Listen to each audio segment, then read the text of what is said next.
அல்லும் பகலும் அலைந்தேன், விதி அழைத்திடும் பாதையில் பயணம் தினம் செய்தேன். கண்ணீரே சுமந்தேன், பல துன்பங்கள் சுமப்பதை வாழ்க்கை என நினைத்தேன். இன்பம் என்றால் அது என்னவென்று கனவிலும் கூட கண்டதில்லை. எரிமலை பிழம்பில் நீந்துவதே பிறவி பயன் என நான் இருந்தேன். கருப்பசாமியை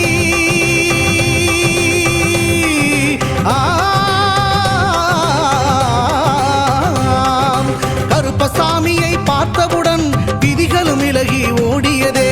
வெறுப்பென வாழ்ந்த வாழ்க்கையை மாற்றி சிறப்பாய் வாழ வைத்தவரே.